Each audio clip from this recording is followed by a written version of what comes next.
আগে আমি just literature search করছিলাম, যদিও বা বলা হতো এটাকে মিউটাজেনিক, কিন্তু তারা বলছে যে ইটস এ মিথ, এতটাও মানে ক্ষতিকর নয়। বাট আই ডোন্ট নো, এটা রিসার্চ ফাইন্ডিং ছিল। বাট তারপর আমি বলছি এটা আমরা সবসময় জানি এটা খুব একটা টক্সিক কেমিক্যাল, দ্যাটস ওয়াই এটার থেকে একটু প্রিকশন নিয়ে এটাকে হ্যান্ডেল করতে হয়। এটার অল্টারনেটিভ থাকে, অল্টারনেটিভ আছে, বাট এটা গতকালকে জেল দেওয়া হয়েছিল সন্ধ্যার দিকে। তো খুবই ফ্রেশ। ইথিডিয়াম ব্রোমাইড ম্যাক্সিমাম মানুষ ইউজ করতে চায় এই কারণে, কারণ ইথিডিয়াম ব্রোমাইডের ভিজুয়ালাইজেশনটা একটু বেশি ভালো হয়, এই কারণে ইউজ করে। আদারওয়াইজ এটার অল্টারনেটিভ আছে। আচ্ছা, ওটাতে আমি পরে যাচ্ছি, ডিটেলস বলছি। সো এদিকে একটু আসো, এভাবে করেই করো যাতে সবাই দেখতে পারে। হ্যাঁ, সিরিয়ালি এভাবে করে আসো, তাহলে সবাই দেখতে পারবে। আচ্ছা, আমরা বলেছিলাম যে আমরা পিসিআর টিউবে 20 মাইক্রোলিটার করে আমরা একটা ভলিউম প্রিপেয়ার করি, তাই না? সেখানে master mix, primer, DNA template এবং 2টা প্রাইমার, ডিএনএ টেমপ্লেট এবং তার সাথে থাকবে বাকি যেটা ভলিউম আমার করতে লাগবে সেটা আমরা নিউক্লিয়াস ফ্রি ওয়াটার দিই, তাই না? মনে আছে কি সবার? জি ম্যাম। তো সেটা আমরা টিউবে করি, তাই না? তো এইখানে টোটাল 12টা স্যাম্পলের করা ছিল, আমি 12টাই বের করছি না, আমি সাথে 4টা বের করলাম জাস্ট তোমাদেরকে দেখানোর জন্য।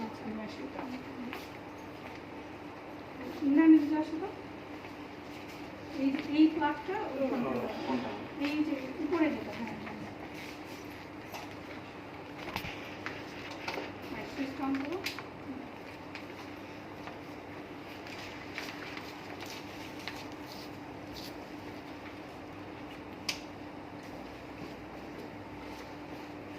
তো এটা পিসার মেশিনটা, বিভিন্ন ব্র্যান্ডের বিভিন্ন ধরনের হয়, আমাদের ডিপার্টমেন্টে এটা আছে, আর নিচে জেনোমিক্স ল্যাবে আরেকটা আছে। এটা একটু কাইন্ডলি কেউ দিতে পারবে? তো নিচে জেনোমিক্স ল্যাবে আরেকটা আছে, ওইটা রেড কালার, ওইটা এটার থেকে আরেকটু ভালো, মানে কোয়ালিটির দিক থেকে ভালো, ঠিক আছে? সো এটা এখন অন হয়ে গেছে, ঠিক আছে?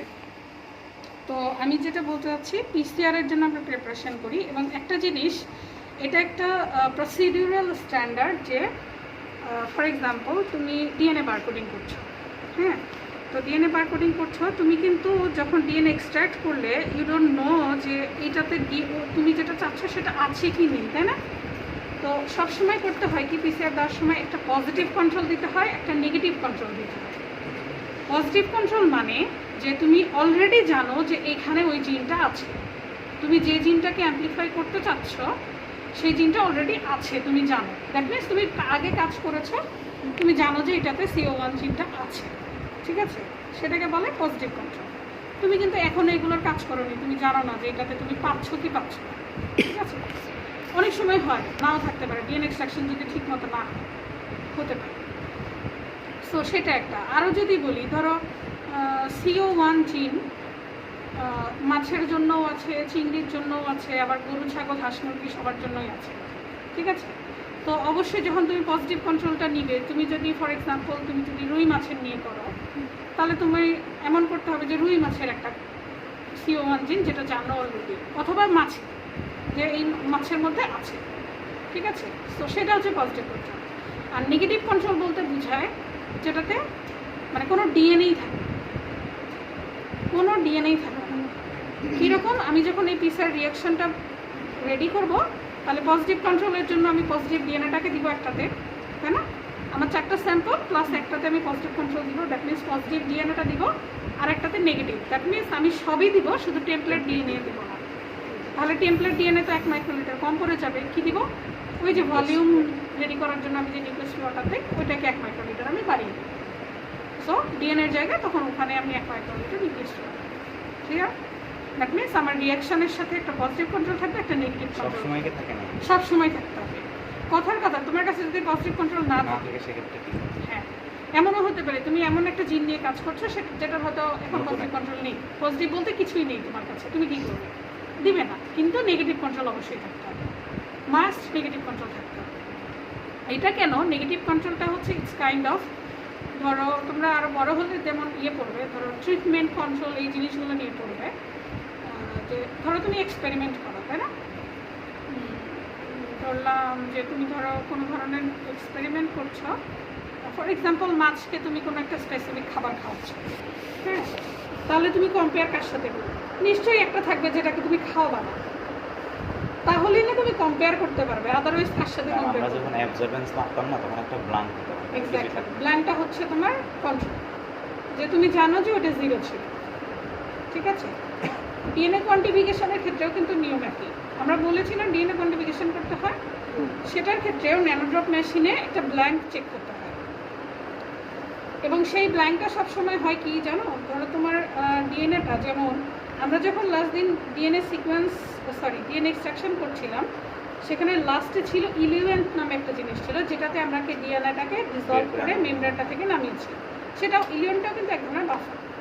দ্যাট মিনস সেটা তাহলে ওই যে বাফারে তোমার ডিএনএটা সলিউশন থাকবে, ডিএনএটা ডিসলভ করা থাকবে, সেই বাফারটা দিয়ে ব্ল্যাঙ্ক করতে হবে।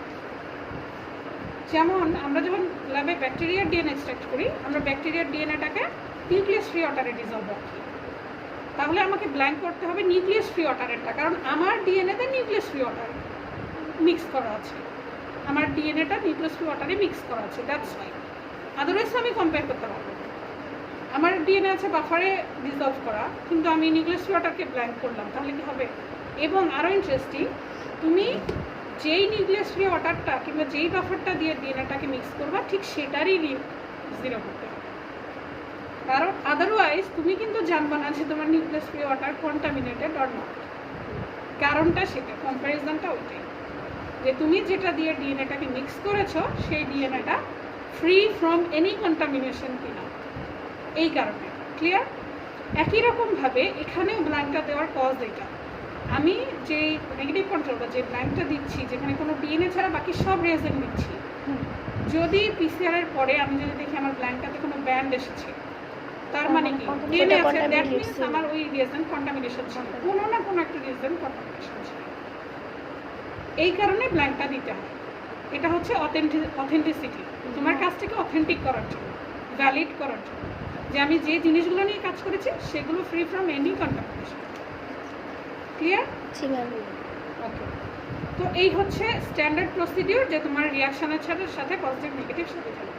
ওকে ওকে, আমরা এখন এটা কিছু না, এটাকে 96 ওয়েলের একটা পিসিআর মেশিন, এখানে 96টা ওয়েল আছে, এসে দেখো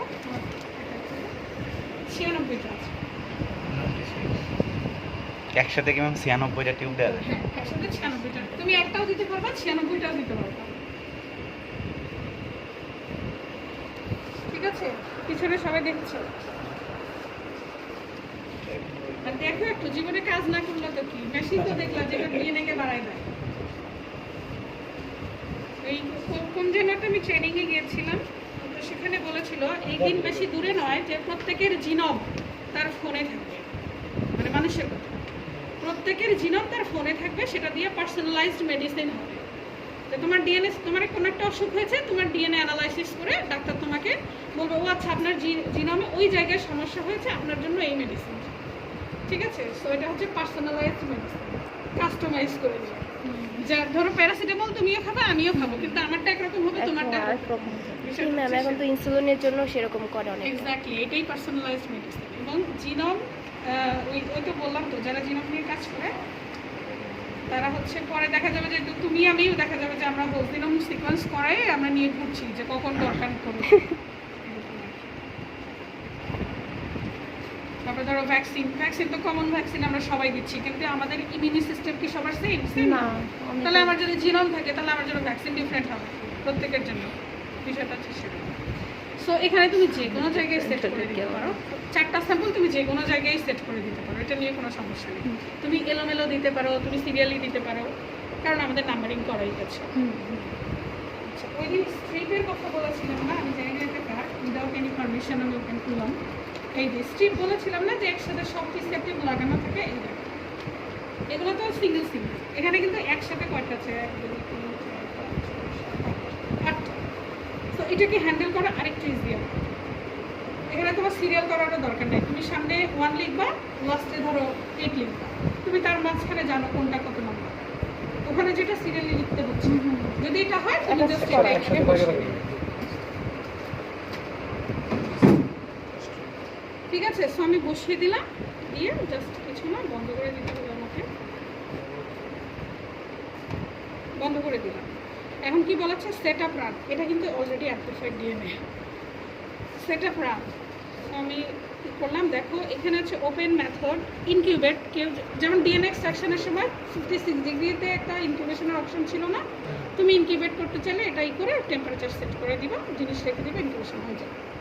এই জন্য ওপেন মেথড, ওপেন টেমপ্লেট, এটা এক একজনের এক একটা সেট করার অপশন আছে। আচ্ছা, ওপেন টেমপ্লেট যদি বলি, তারপরে দেখো ওপেন টেমপ্লেট আসার পরে দেখো মেথড নেম, ব্ল্যাঙ্ক পিসিআর, এই সেই, মানে যার যেটা দরকার সে সেটা এখানে লিখে দিতে পারে। আবার এই টেমপ্লেটের মধ্যে কিছু আছে। এখন আমি যদি ইসে করতে চাই, ধরো আমরা নতুন একটা সেট করতে চাই, তাহলে ওপেন মেথডে আমি দিলাম, যেমন এই যে তুমি চাইলে নিউ ফোল্ডার করতে পারবা, নিউ ফোল্ডার, ম্যানেজ ফোল্ডার আছে। ধরো এখানে আমি একটা আমার ফোল্ডার ওপেন করেছিলাম আমার নামে, নিউ ফোল্ডার আমি যদি দিই, এই যে এখানে তুমি ঠিক মোবাইলে যেভাবে করে তুমি করো বা কম্পিউটারে করে একই জিনিস এখানে তুমি করতে পারবে। ধরো ফোল্ডার কি কন্টেন্ট করে? হ্যাঁ হ্যাঁ, আচ্ছা, ফোল্ডারের মধ্যে কি থাকে?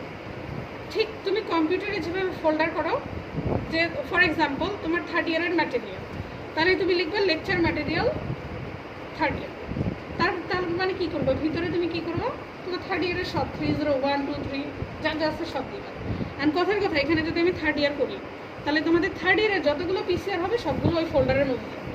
মানে আমি এখন দেখাই, হ্যাঁ পিসিআরের রানের যে সেট আপ, ধরো আমি আমারটা ওপেন করলাম, আমার ফোল্ডারটা ওপেন করলাম, করার পরে কি আসলো, মেথড নেম, মানে আমি কোন কোন জিনিসগুলো রান করেছিলাম এখানে সেগুলো আমি সেট করে দিয়েছিলাম। ঠিক আছে, যে এই যে আমার সিরিজ দিয়েছিলাম, আমি 3টা পিসিআর দিয়েছিলাম এর আগে, সেগুলোর এখানে নাম দেওয়া আছে। আচ্ছা, আমি যদি ধরো ক্লিক করি, কি আসে, ক্লিক করার পরে আমি যে পিসিআরগুলো দিয়েছিলাম সেটার কোন কোন সেট আপটা দেওয়া ছিল। আমি যে ওই কি বলে সাইকেলটা দিয়েছি, ডিন্যাচারেশন প্রি হিটের কথা বলেছিলাম, এই যে প্রি হিট 95-এ 5 মিনিট, তারপরে থাকবে 92-তে 45, মানে ডিন্যাচারেশন শুরু হবে 92-তে 45 সেকেন্ড ডিন্যাচারেশনের জন্য, এটা ডিন্যাচারেশন। তাহলে স্টেজ 1-এ হচ্ছে প্রি হিট এবং ডিন্যাচারেশন, স্টেজ 2-তে হচ্ছে অ্যানিলিং আর হচ্ছে এক্সটেনশন হবে। অ্যানিলিং টেম্পারেচার ছিল 49 ডিগ্রি 1 মিনিট ছিল, তারপরে তোমার এক্সটেনশনে ছিল 72 25 সেকেন্ড, এবং স্টেজ 3-তে ছিল একটা ফাইনাল এক্সটেনশন থাকে, ফাইনাল এক্সটেনশনে ছিল 72 ডিগ্রিতে 5 মিনিট। সো এক্সটেনশনের জন্য 2টা স্টেপ মূলত, স্টেজ 2-তে একটা, স্টেজ 3-তে যে একটা, এবং স্টেজ 3-র আরেকটা পোর্শন হচ্ছে যে 4 ডিগ্রিতে ইনফিনিটি সেট করা আছে। মানে আমি রান দিয়ে যদি আমি ধরো আমি বাড়ি চলে গেলাম, রংপুরে চলে গেলাম, সো আমি 2 দিন আসলাম না, 2 দিন এখানে 4 ডিগ্রি মেনটেন হবে, মানে কেউ মেশিন আর ধরবে না, কিন্তু এটা হচ্ছে 4 ডিগ্রি কাজ করবে। শুধু 2 দিন নাকি তারপরে? এটা নর্মালি কেন করা হয়, ধর আমি সন্ধ্যায় রান দিলাম, আমি হচ্ছে এই মুহূর্তে হয়তো টাইম শেষ করে আমি আর কাজ করব না, আমি বাসায় চলে গেলাম, এটা রান হয়ে ওভারনাইট 4 ডিগ্রিতে থাকবে, আমি এসে ইনফিনিটি দাও, তাহলে তো অনেক মানে যেটা হয় কি, ধরো আমি এখানে ফর এক্সাম্পল আমি রান দিয়ে গেলাম, আমার আসতে হয়তো 15 মিনিট লেট হবে, হ্যাঁ, সো এটা ইনফিনিটে দেওয়া, যার যে প্রয়োজন অনুসারে, এত টাইম সেট করা করে এর ব্যাপার নাই। নর্মালি আমরা এখানে কেউ ওভারনাইট রাখি না, হয়তো 15 মিনিট 10 মিনিট লেট হয়, এই আর কিছু না। ম্যাম, এই যে সেটআপগুলো এটা তো সব নিজে নিজে করে দিতে পারে? হ্যাঁ, আচ্ছা আমি তাহলে দেখব ম্যাম 30 টেম্পারেচারগুলো, দ্বারা কি বোঝাচ্ছে? আচ্ছা, এটা বলি, স্টেজ 1, 2, 3, ঠিক আছে, স্টেজ 1 হলো 1x, স্টেজ 3 হচ্ছে 1x, ঠিক আছে। আর স্টেজ 2-তে কয়টা আছে দেখো, সরি এই স্টেজ 1 শুধু প্রি হিট, স্টেজ 2-তে ডিন্যাচারেশন, অ্যানিলিং, সরি এই যে এখন এডিট করা যাবে, আমি ক্লিক করার সাথে সাথে এডিটের অপশন আসবে কিন্তু। আচ্ছা, এটা এখন আমার সেভ করলেই হয়ে যাবে। তো এটা স্টেজ 2-তে হচ্ছে ডিন্যাচারেশন, অ্যানিলিং এবং এক্সটেনশন, মেইন যে 3টা পোর্শন ডিএনএ রেপ্লিকেশনের জন্য। এখানে 1x 1x, তার মানে এইটা এবং এইটা একবারই হবে, এটা 30 বার হবে, আর এটা হচ্ছে 30 বার সাইকেল আছে, সাইকেল, ওকে 30 সাইকেল হবে, এই 3টা প্রসেস, ঠিক আছে। এটা ভ্যারি করে আমরা কিভাবে চাই, এটা 35ও হয় সামটাইমস। এটা তো ম্যাম আমি নিজে কন্ট্রোল করতে পারবো। হ্যাঁ, এটা তোমার প্রয়োজন অনুসারে, এই যে তুমি এখানে দাও, এই যে তুমি তোমার ধরো তুমি 35 দিতে, আমি দিচ্ছি না, পরে আবার দেখা গেলো একদিন আমি ওই পিসিআর দিয়েছি, আমি আর চেক টেক করি নাই, ওইটাই দিয়ে দিলাম, সো এর জন্য আমি দিচ্ছি না, ঠিক আছে? ওকে আচ্ছা, সেট আমরা কিভাবে করব? কাভারটার মানে কি জানেন? কাভার 105 এটা আচ্ছা, এইখানটায় এখানে হাত দিয়ে দেখো, এটা কিন্তু টেম্পারেচার বেশি, ঠিক আছে? আবার সো এখানে হাত দেওয়া যাবে না। এটা যদিও তো আমি এখনো রান করিনি, রান করলে তো 95 এগুলো টেম্পারেচারগুলো উঠবে, সো সেক্ষেত্রে এখানে কাভারটা বা ভিতরের যে ইয়েটা আছে পোর্শনটা, এই জন্য এই হচ্ছে ইয়েটা লেখা, ওইটার টেম্পারেচারটা লেখা। আচ্ছা, এখানে ভলিউমও কিন্তু সেট করে দিতে হয়, যেমন 20 বলছি আমি, এখানে কিন্তু 20 করা আছে, যদি 25 হয় তোমাকে এখানে আবার সেট করে দিতে হবে ভলিউমটা। আচ্ছা, যখন আমরা সেট করবো, যে এডিটের চাপ আচ্ছা ধরো আমি আমার ফোল্ডারে গেলাম, আমি নতুন একটা নাম দিতে চাই, নিউ ফোল্ডার আই থিঙ্ক।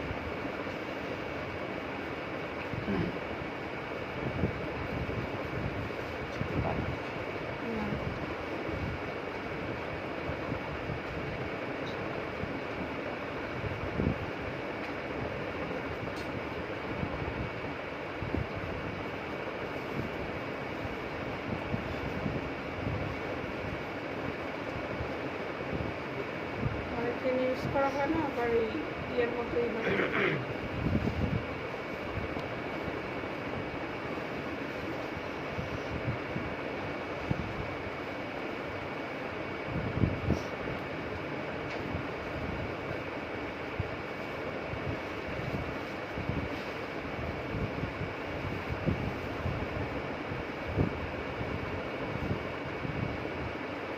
আচ্ছা, ধরো আমরা নতুন ফোল্ডারে যে দিতে হবে,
ধরো আমি দিলাম, আমি নতুন একটা পিকচার দেবো, হ্যাঁ? তো আমি ওপেন মেথডে, সরি ওপেন টেমপ্লেটে গেলাম, ব্ল্যাঙ্ক টেমপ্লেট আছে, সো আমি এখন নতুন দিতে যাচ্ছি, সো ব্ল্যাঙ্ক টেমপ্লেট দিলাম, 1 2 3 4 আসবে, ঠিক আছে?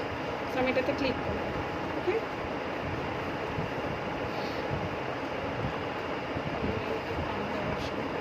ঠিক আছে,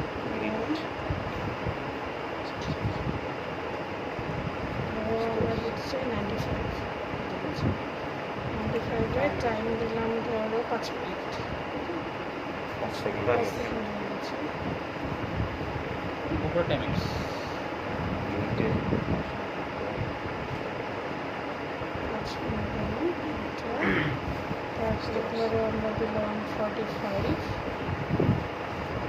দিলাম হচ্ছে ধরো 1 মিনিট,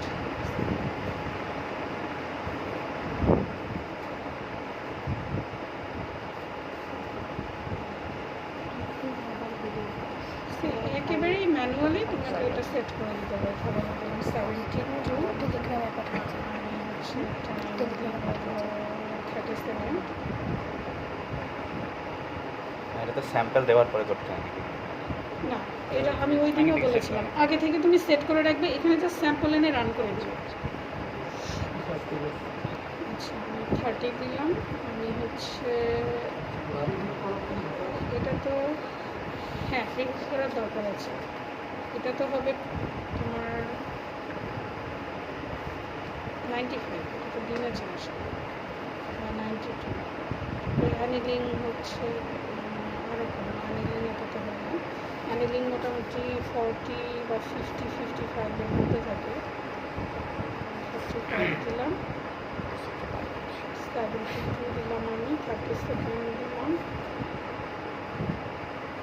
ফাইনাল এক্সটেনশন আমি 74-তে দিলাম, স্টোরেজ আমার 4 ডিগ্রিতে। ওকে, 4 ডিগ্রিতে আমি দিব ধরো 24 ঘন্টা দিলাম, ঠিক আছে, 24 ঘন্টা দিলাম, এই যে 24 ঘন্টা দিলাম, 24 ঘন্টা। এখানে এই যে 35 সাইকেল আছে, তুমি চাইলে এটা 30 করতে পারো, ঠিক আছে, হয়ে গেল না? এখন তুমি সেভ করতে চাইলে এই যে সেভ এজে যাও। আচ্ছা, সেভ এজে গেলাম। এখন দেখো এইখানে তুমি তোমার পিসিআরের নাম দিতে পারো, কথার কথা CO1, ঠিক আছে। এরপরে তুমি তোমার ফোল্ডার সিলেক্ট করে দিবে। তোমাদের যদি এখানে আমি ফোল্ডার করে দিতে চাই তাহলে নিউ ফোল্ডারে যাও, যে তোমার নামে একটা ফোল্ডার ওপেন করো, হয়ে যাও। তো আমি আর এত কিছুতে গেলাম না, এটা রিসার্চ ল্যাব, ওই জন্য স্টুডেন্টদের এটা দিলাম না, হ্যাঁ। তো আমি ক্যান্সেল করলাম। ধরো আমি সেভ যদি না করতে চাই তাহলে ধরো আমি নেক্সটে গেলাম, তাই না? রান আইডি এটা, এই যে ডেটটা দেওয়া আছে, ঠিক আছে। এখন যদি আমি রান করে দিতে চাই, জাস্ট স্টার্ট রান দেব। তাহলে কি হবে, আমি যেটা করব, পিসিআর দেওয়ার আগে, টিউবগুলো দেওয়ার আগে আমি এই পুরো অপশনগুলো করে যাব, যে সেট করে রেখে দিব, জাস্ট এখানে টিউব দিয়ে লিড লাগিয়ে স্টার্ট রান দিব। এই ফোল্ডারে আসার পরে রানে না, ফোল্ডারে আসে, আগে তো তুমি save করা ফোল্ডারে থাকবে। চাইলে নাও যেতে পারো। তুমি যদি সেভ না করতে চাও জাস্ট নেক্সটে যাবা, ক্লিয়ার? কিন্তু আমার যদি আগে থেকে সেট করা থাকে তাহলে তো এই যে ফর এক্সাম্পল আগে থেকে সেট করা থাকলে ওইখানে যেতে হবে। আমি হচ্ছে তুমি ওপেন মেথডে যাও, এই যে আমার সেভ করা আছে, ফর এক্সাম্পল আমি 16s দিতে যাচ্ছি, সেক্ষেত্রে আগে থেকে আমার দেওয়া আছে, আবারও আমি 16s দিব।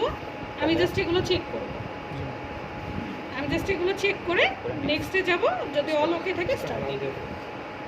ঠিক আছে, পিছনে যারা, তোমরা কি কিছু দেখতে পেরেছো নাকি নট ইন্টারেস্টেড?